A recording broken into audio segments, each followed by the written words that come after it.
Hello guys, it's me, TreyLever1974 here, and welcome back to another episode of Customs and Reviews. As you all know, recently I had COVID-19, but I've gotten over it. But I do have some side effects, such as I will cough a bit. So that means I'm sorry if you could hear coughing in this video. Sorry. Anyway, I'm here to show off my customs of the Engines of the Future from Will Tank Productions.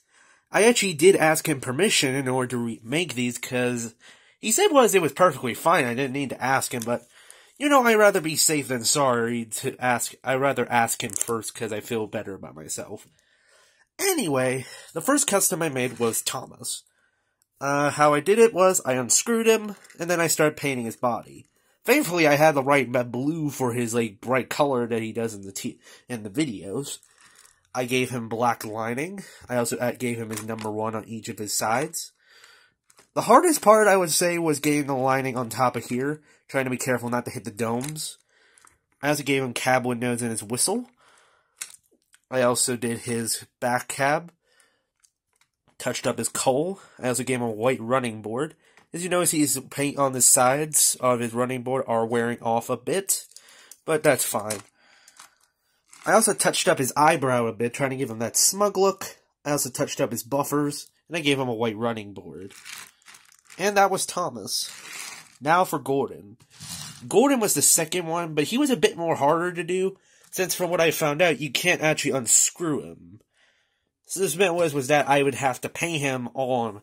I actually considered canceling Gordon, considering was that I didn't want to have to go through that trouble, but I knew basically I wanted to do this, so I said screw it.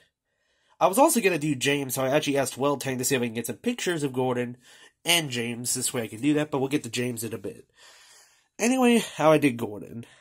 Well, I started by painting his tender into the bright blue, because thankfully is that Thomas's paint is the same as Gordon's, as they both share the same bright blue.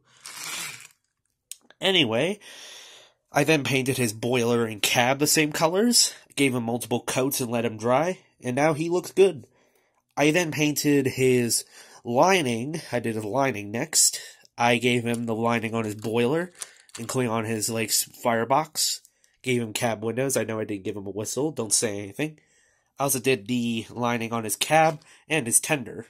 I also gave him his number 4, which was surprisingly not that hard as I thought it would be. I then did the blue along his, on his running board as well. I also painted his running board white, which was really hard to do between the splashers.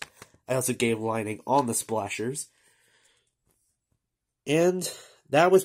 The side rods thankfully didn't need painted, like Thomas's, since they were all gray, which I was really thankful for. And that was how I did Gordon. Next up, James, the hardest one to do for me. The reason being was because with James, he had this blue and red color, and I'll tell you one thing, I'll get to the number a bit, but I would say that's the hardest part I did on this model. Anyway...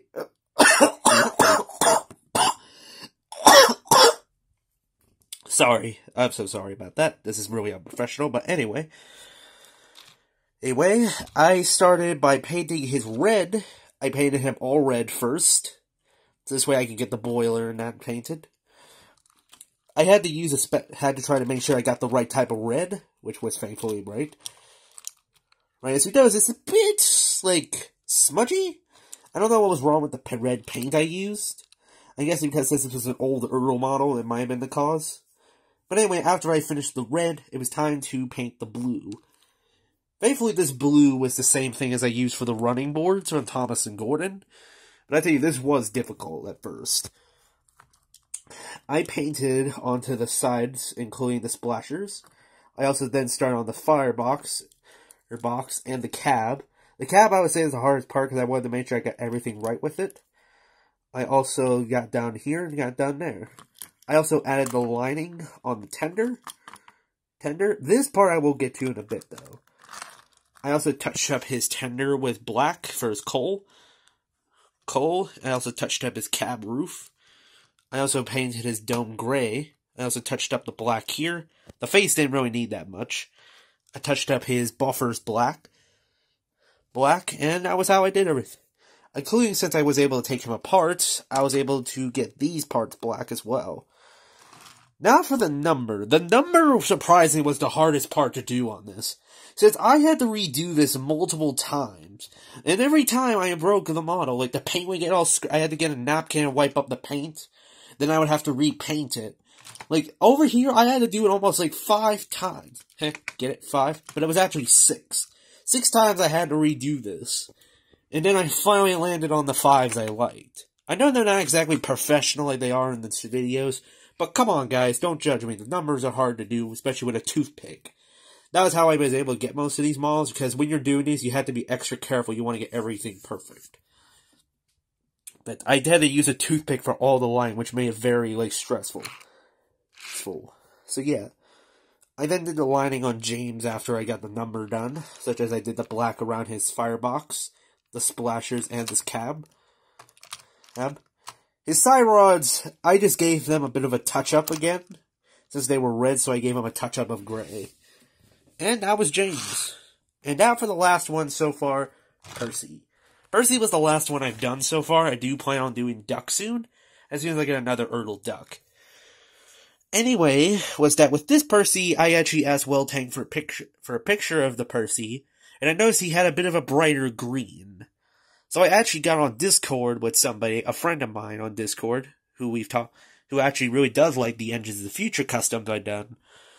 Anyway, she, I don't know if it's a she or a he. Okay, I'll just say he. He told me was that I actually got on and showed him my Sorry.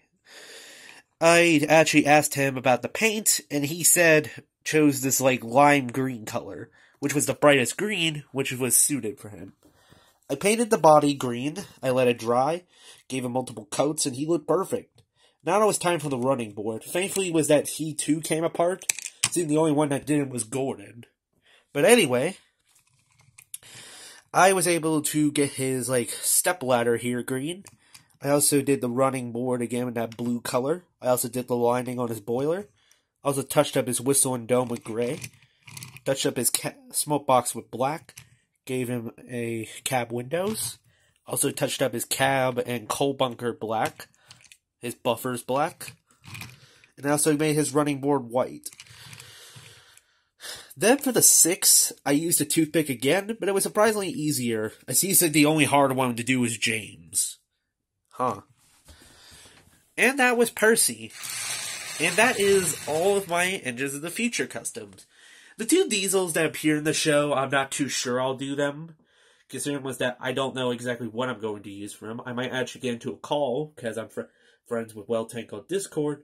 I might ask him to see what Ertl models could I possibly use to make them. I thought about using Ertl Boko. I will make Duck. It's just I need to wait until I get another Ertl model of Duck. But anyway, that is my Engines of the Future customs. Including that it is done with this episode of Customs and Reviews. Make sure to like, watch, and subscribe. Click the bell icon so you never miss a video. And let's try to get the channel up to 800 subscribers. And make sure to go subscribe to my friends as well. Hope you guys enjoyed and see you all next time. Bye-bye.